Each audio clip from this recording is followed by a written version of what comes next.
that when a goat dances in front of a hyena, it is not bravery, it is suicide. A group of terrorists in Borno State found out exactly what that means.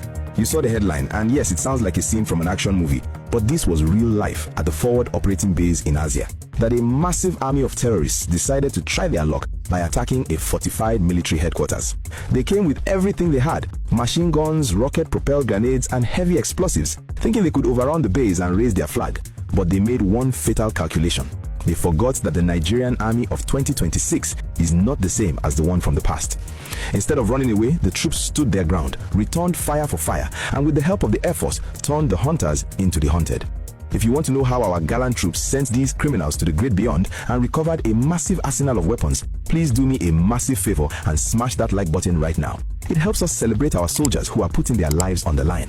And if you are not yet a subscriber, click that button and turn on the notification bell. You need to be here as we break down this victory for Nigeria. It all started in the early hours of yesterday morning. The sun was just coming up over Borno State when the silence was broken by the sound of heavy machine gun fire. According to the acting media information officer for Joint Task Force Northeast Operation Fastenyama, Lieutenant A.S. Atokolo, the terrorists launched a large-scale multi-directional attack. This means they didn't just come from the front gate, they surrounded the base, attacking from all sides at once. Their plan was clearly to overwhelm the soldiers with sheer numbers and noise. They were firing RPGs directly at the walls and the infrastructure. In fact, the report states that their rockets hit some of the troop-carrying vehicles and, very critically, the CCTV control room. This shows you that these were not just random ragtag fighters. They had a strategy. They wanted to blind the base, destroy the transport so no one could escape or pursue, and then move in for the kill. The CCTV room and the vehicles were partially gutted by fire, creating smoke and confusion. But here is where the story turns sweet. Despite the explosions, the fire, and the smoke, the troops at Forward Operating Base Asia did not panic. They maintained what the military calls firm control of the situation. They returned what was described as overwhelming and sustained firepower. Imagine the scene: soldiers taking cover behind sandbags, bullets flying over their heads, the heat of the burning vehicles on their backs, yet they kept firing. This firefight lasted for over an hour, 60 minutes of non-stop shooting. That is a lifetime when you are in battle. But the terrorists could not breach the perimeter. They tried, but they met a wall of resistance that was harder than rock. And then the game changer arrived, the kings of the sky. The statement confirms that the air components of the Nigerian army and other aerial platforms were called in. This is why we always talk about the importance of air superiority. As soon as the jets and the surveillance drones arrived overhead, the equation changed. Terrorists, realizing that their plan had failed and that death was raining down from above, started to retreat. But you cannot run from a bird that sees everything. The report says that persistent intelligence, surveillance, and reconnaissance platforms immediately tracked the fleeing terrorists. This is the part that makes me smile. They thought they could just disappear back into the bush like they usually do, but the drones followed them, marked their withdrawal routes, and the fighter jets pursued them. The military uses the word neutralized, but let us speak plain English. They were wiped out.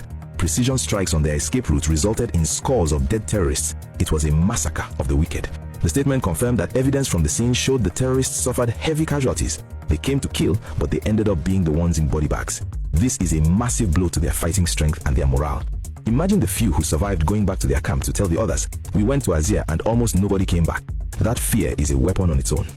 Now let's look at what they left behind, because this tells us a lot about their intentions. After the smoke cleared, the troops conducted a mop-up operation and recovered a frightening amount of weaponry. They found a 60mm mortar tube and mortar bombs. For those who don't know, a mortar is a weapon of war used to bomb places from a distance. They also found locally fabricated explosives, heavy machine gun rounds, and hundreds of rounds of 7.62mm NATO ammunition.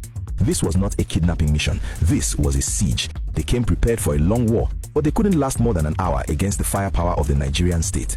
I want to pause here and ask you, the viewer, a serious question. We often criticize the military when things go wrong, and rightly so. But when we see a display of bravery like this, where soldiers hold a burning base for an hour and still win, do you think we give them enough credit? Do you think the government is finally giving them the right tools to fight, or was this just sheer grit and determination by the boys on the ground? Drop your honest thoughts in the comments below. I really want to hear your perspective on our military's performance. The destruction of the CCTV room is a point of concern though. It shows that the enemy is learning. They know that our bases rely on technology, so they target the eyes first. It's a reminder that while we celebrate this victory, the enemy is evolving. They are becoming more desperate and more tactical. If you found this update encouraging and you want to see more news about our military winning the war, please smash that like button. Let's get this video to 5,000 likes to show our troops that we appreciate their sacrifice. And if you are not yet a subscriber, please do it now. We will be tracking the aftermath of this attack and bringing you more updates from the front lines. Stay safe, stay vigilant.